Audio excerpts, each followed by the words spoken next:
بسم اللہ الرحمن الرحیم۔ شروع اللہ کے نام سے جو بڑا مہربان نہایت رحم والا ہے۔ السلام علیکم ورحمۃ اللہ وبرکاتہ۔ اسلامک سینٹر چینل میں خوش آمدید۔ ویور، جیسے آپ کو اس چینل پہ ہر طرح کی معلومات ملتی ہیں، اسلامک تاریخ کے بارے میں ہر طرح کی معلومات ملتی ہیں، انبیاء اکرام کے بارے میں، ان کے حالات زندگی، ان کی زندگی میں ہونے والے واقعات اور ان کے معجزات، سب کے بارے میں آپ کو معلومات اس چینل پر ملتی ہیں۔ تو آج کی ویڈیو میں بھی حضرت نوح علیہ السلام کی کشتی کے بارے میں بتایا گیا ہے کہ اس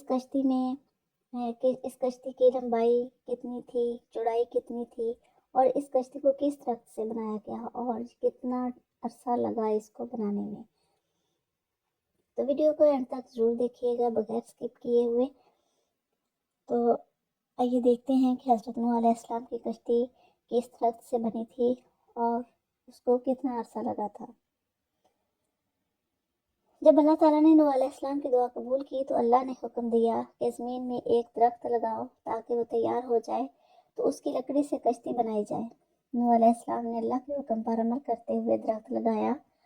اور اس کے تیار ہونے میں 100 سال اور کچھ کی رائے کے مطابق 40 برس لگ گئے۔ محمد بن اسحاق سوری سے بیان کرتے ہیں کہ وہ ساگوان کی لکڑی تھی اور کچھ کہتے ہیں کہ وہ صنوبر کی لکڑی تھی، اور تراث میں اس کے مطابق صراحت ہے۔ اللہ تعالیٰ نے حضرت نوح علیہ السلام کو حکم دیا کہ اس کی لمبائی 80 ہاتھ بنائی جائے اور اس کے اندرونی بیرونی حصوں پر تار کو لگا جائے اور اس کے سامنے والا حصہ اوپر کو اٹھا ہوا ہو تاکہ وہ پانی کو چیٹ سکے۔ تو اس کشتی کی لمبائی اور چوڑائی کتنی تھی؟ سب اہل رائے کے مطابق اس کی بلندی 30 ہاتھ تھی اور وہ کشتی 3 منزلوں والی تھی اور ہر منزل 10 ہاتھ اونچی تھی۔ نچلا حصہ چوپایوں اور جنگلی جانوروں کے لیے تھا اور درمیانی حصہ انسانوں کے لیے تھا اور سب سے اوپر والا پرندوں کے لیے مخصوص تھا۔ اس کا دروازہ چوڑائی کی جانب تھا، اس کو اوپر سے ایک ڈھکن سے مکمل طور پر بند کر دیا گیا تھا۔ اللہ تعالیٰ نے فرمایا کہ نوح علیہ السلام نے دعا کی جو سورۃ المومنون میں ہے۔ نوح نے کہا، یا رب، ان لوگوں نے مجھے جس طرح جھوٹا بنایا ہے اس پر تو ہی میری مدد فرما۔ اور اس سے اگلی آیت کا مفہوم یہ ہے کہ اے نوح، ہمارے حکم کے مطابق اور ہمارے سامنے کشتی تیار کرو تاکہ ہم درست کام کرنے پر ساتھ ساتھ تیری رہنمائی کرتے رہیں۔ پس جب ہمارا حکم آئے اور تنور جوش مارنے لگے تو ہر چرند پرند اور جانور میں سے ایک جوڑا کشتی میں سوار کر کے اور اپنے گھر والوں کو بھی، مگر جن کے متعلق ہمارا فیصلہ پہلے ہو چکا ہے ان کو سوار نہیں کرنا، اور ظالموں کے بارے میں مجھ سے بات نہ کرنا، یقیناً وہ ڈبو دیے جائیں گے۔ یعنی اللہ تعالیٰ نے پہلے ہی نوح علیہ السلام کو بتا دیا تھا کہ جب میرے حکم کے مطابق عذاب کا طوفان آ جائے تو ہر قسم کے حیوانات میں سے ایک ایک جوڑا اور کھانے کی مناسب چیزیں کشتی میں سوار کر لینا تاکہ نسل قائم رہ سکے، اور ساتھ ہی اپنے گھر والوں کو بھی سوار کر لینا، اور جن کے بارے میں اللہ تعالیٰ فیصلہ کر چکا ہے یعنی جو کافر ہیں تو ان پر تیری دعا نافذ نہ ہوگی اور اللہ کا عذاب ان کو اپنی لپیٹ میں لے لے گا، ان سے عذاب ٹل نہیں سکتا۔ اور ساتھ ہی ساتھ اللہ تعالیٰ نے یہ حکم بھی دیا کہ جب میری طرف سے عذاب نظر آ جائے تو کافروں اور ظالموں کے بارے میں مجھ سے کوئی بات نہ کرنا، کیونکہ ان کی تباہی کا میں فیصلہ کر چکا ہوں اور میرا فیصلہ واپس نہیں لیا جا سکتا، اور اللہ جو چاہتا ہے سو کرتا ہے۔ تو آئیے دیکھتے ہیں کہ سب سے پہلے کشتی میں کون سا جانور داخل ہوا۔ بعض لوگوں نے اس کے بارے میں یہ کہا ہے کہ حضرت ابن عباس رضی اللہ تعالیٰ عنہ نے بھی یہی فرمایا ہے کہ سب سے پہلے پرندوں میں سے کشتی میں طوطا اور جانوروں میں سے آخری جانور گدھا داخل ہوا اور ابلیس گدھے کی دم پکڑ کر کشتی میں سوار ہو گیا۔ تفسیر ابن ابی حاتم میں ہے کہ حضرت زید رضی اللہ تعالیٰ عنہ نے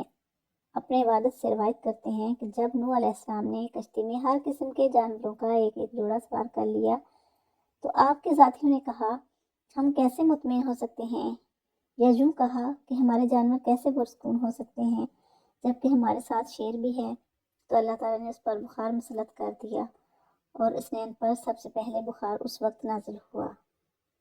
پھر انہوں نے چوہے کی شکایت کی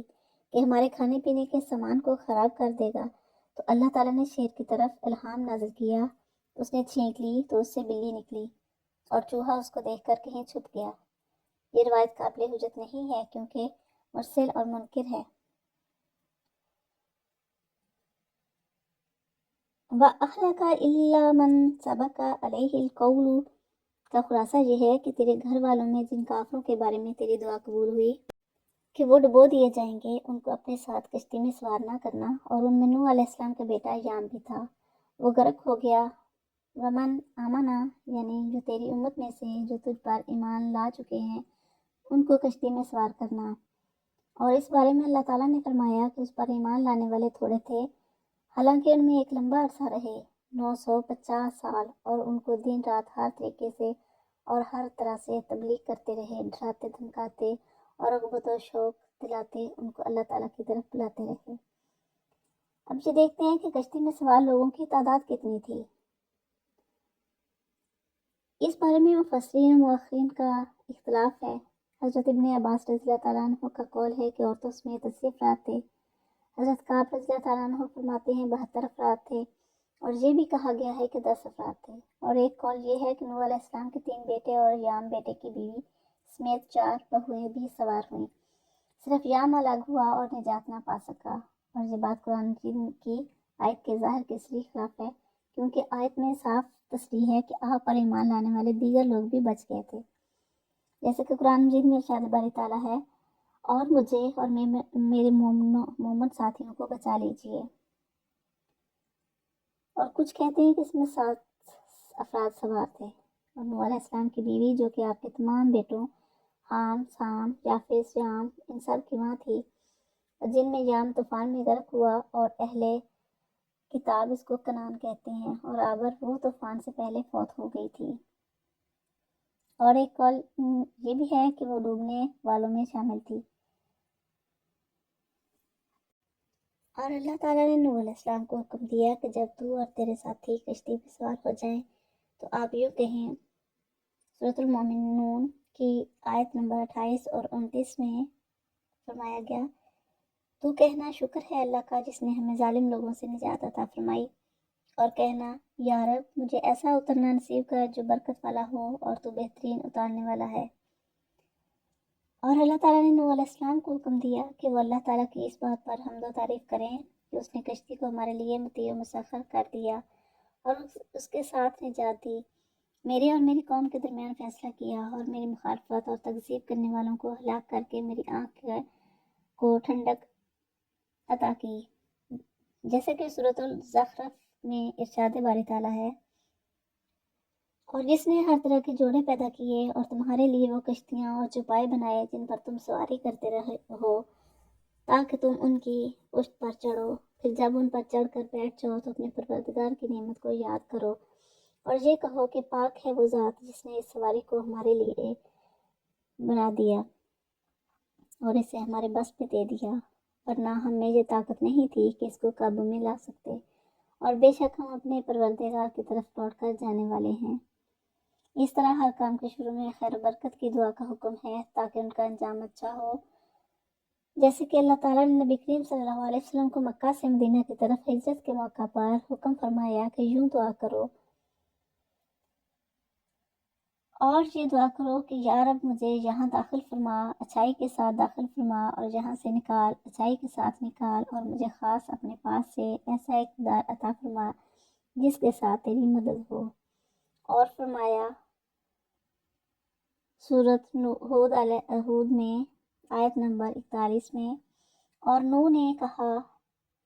کہ اس کشتی میں سوار ہو جاؤ، اس کا چلنا بھی اللہ کے نام سے ہے اور لنگر ڈالنا بھی، یقین رکھو کہ میرا پروردگار بہت بخشنے والا بڑا مہربان ہے۔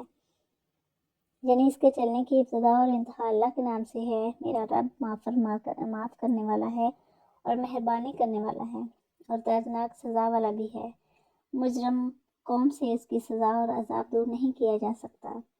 جیسے کفر کرنے والے اور غیر اللہ کی عبادت کرنے والے لوگوں پر اس کا عذاب نازل ہوا۔ اور کشتی کی کیفیت کو اللہ نے اس طرح بیان کیا، اور وہ انہیں لے کر کشتی پہاڑوں جیسی موجوں کے درمیان چلتی جاتی تھی، کیونکہ ازمیر پر اللہ تعالیٰ نے اتنی بارش کر دی تھی کہ اس سے پہلے اور اس کے بعد کبھی اتنی بارش نہیں ہوئی۔ گویا مشکوں کے منہ کھول دیے گئے اور تمام کناروں اور راستوں سے زمین کو پانی ابلنے کا حکم دیا گیا، جیسے کہ اللہ پاک نے سورۃ القمر میں فرمایا۔ اس پر انہوں نے اپنے پروردگار کو پکارا کہ میں بے بس ہو چکا ہوں، اب آپ ہی بدلہ لیجیے۔ چنانچہ ہم نے ٹوٹ کر برسنے والے پانی سے آسمان کے دروازے کھول دیے اور زمین کو پھاڑ کر چشموں میں تبدیل کر دیا، اور اس طرح دونوں قسم کا سارا پانی اس کام کے لیے مل گیا جو مقدر ہو چکا تھا۔ اور نوح کو ہم نے ایک تختوں اور میخوں والی کشتی پر سوار کر دیا جو ہماری نگرانی میں رواں دواں تھی، تاکہ اس پیغمبر کا بدلہ لے لیا جائے جس کی ناقدری کی گئی تھی۔ جناب رسول اللہ صلی اللہ علیہ وسلم نے ارشاد فرمایا کہ حضرت نوح علیہ السلام اپنی قوم میں 50 کم 1000 سال رہے۔ انہوں نے 100 سال شجرکاری کی، وہ درخت بڑے ہوئے تو ان کو کاٹا اور ان کی کشتی تیار کی، تو جب لوگ ان کے پاس سے گزرتے تو ان سے مذاق کرتے اور کہتے کہ دیکھو خشکی میں کشتی بنا رہا ہے اور وہ کیسے چلے گی۔ تو حضرت نوح علیہ السلام فرماتے تمہیں جلدی معلوم ہو جائے گا۔ جب نوح علیہ السلام کشتی سے فارغ ہوئے تو زمین سے پانی ابلنے لگا اور گلیوں میں پھیلا، تو ایک بچے کی ماں بچے پر ڈری، اس کو بچے سے بہت زیادہ محبت تھی، وہ اس کو لے کر پہاڑ کی طرف نکلی اور 1 تہائی بلندی تک پہنچی۔ جب پانی وہاں تک بھی پہنچ گیا، وہ بچے کو لے کر پہاڑ کی چوٹی پر چلی گئی۔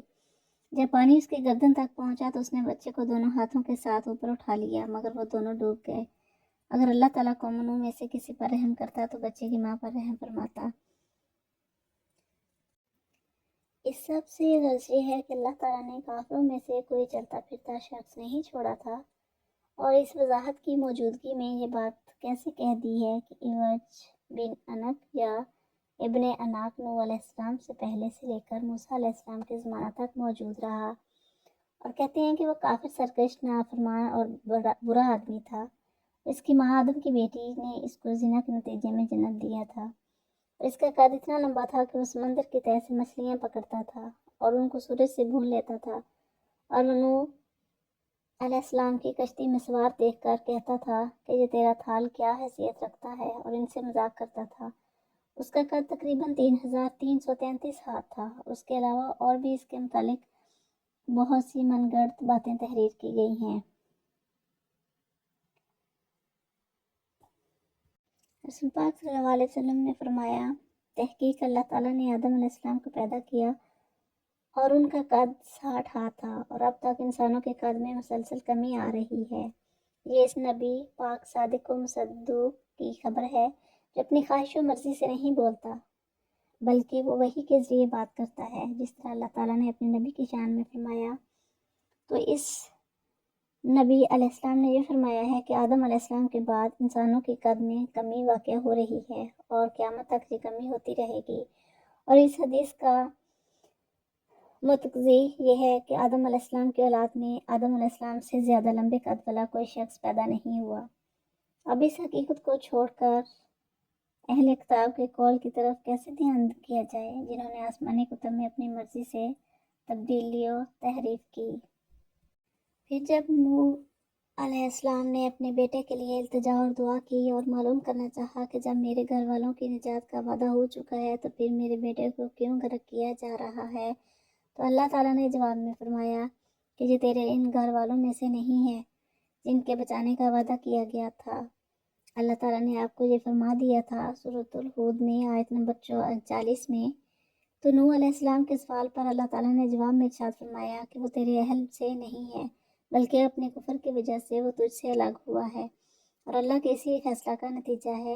کہ وہ اہل ایمان سے الگ ہو اور کفر و سرکشی کرنے والوں میں شامل ہو، اور انہی کے ساتھ ہی غرق ہوا۔ پھر اللہ تعالیٰ کی طرف سے خطاب کر کے نوح علیہ السلام کو کہا گیا کہ اے نوح، ہماری طرف سے سلامتی اور ان برکتوں کے ساتھ اتر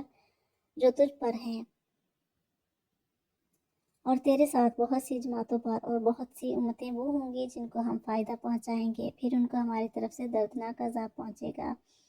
جب روز زمین پر پانی خشک ہوا اور زمین پر چلنا اور ٹھہرنا ممکن ہوا تو اللہ تعالیٰ کی طرف سے نوح علیہ السلام کو حکم ہوا کہ کشتی سے اتر جاؤ، اور کشتی تیرتی ہوئی جودی پہاڑ پر پہنچ گئی۔ یہ جزیرہ میں ایک مشہور پہاڑ ہے۔ ارشاد باری تعالیٰ ہے، اے نوح، سلامتی کے ساتھ اتر، تجھ پر برکت ہو اور ان امتوں پر بھی جو تیری اولاد سے بعد میں پیدا ہوں گی سلامتی ہے، کیونکہ اللہ تعالیٰ نے آپ کے ساتھ سوار ایمان والوں کی نسل کو اور اولاد کو زندہ نہیں رکھا۔ نسل کا سلسلہ صرف حضرت نوح علیہ السلام سے جاری ہوا۔ ارشاد باری تعالیٰ ہے، سورۃ الصافات کی آیت نمبر 77 میں اللہ تعالیٰ نے فرمایا، اور ہم نے اسی کی اولاد کو باقی رہنے والے بنایا۔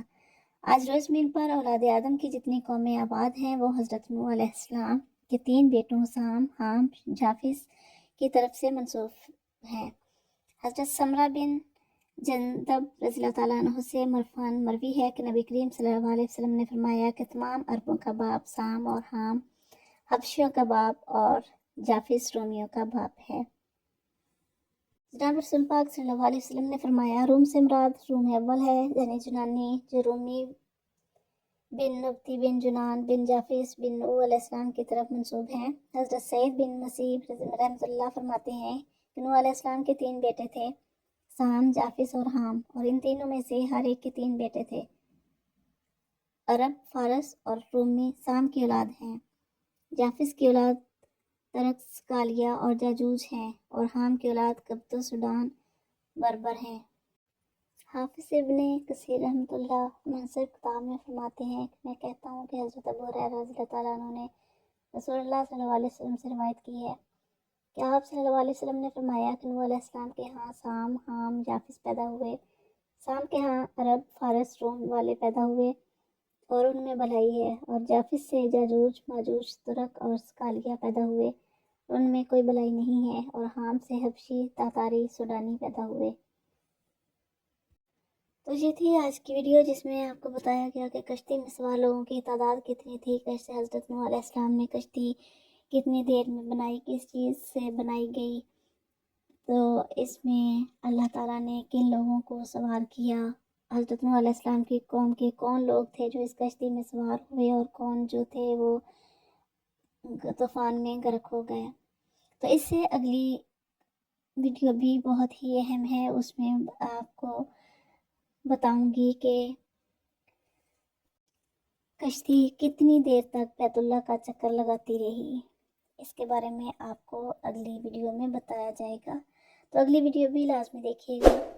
تو یہ ویڈیو بھی اگر آپ کو پسند آئی ہے تو لائک اور شیئر ضرور کریں، تاکہ اس سے زیادہ لوگ معلومات حاصل کر سکیں، اور اگر چینل پر نئے ہیں تو اپنے علمی اضافے اور چینل کو سپورٹ دینے کے لیے اس کو سبسکرائب ضرور کر لیں، اور بیل آئیکن کو ضرور پریس کریں تاکہ آنے والی ہر نئی ویڈیو کا آپ تک نوٹیفیکیشن سب سے پہلے پہنچے۔ تو ملتے ہیں نیکسٹ ویڈیو میں، تب تک کے لیے اللہ حافظ۔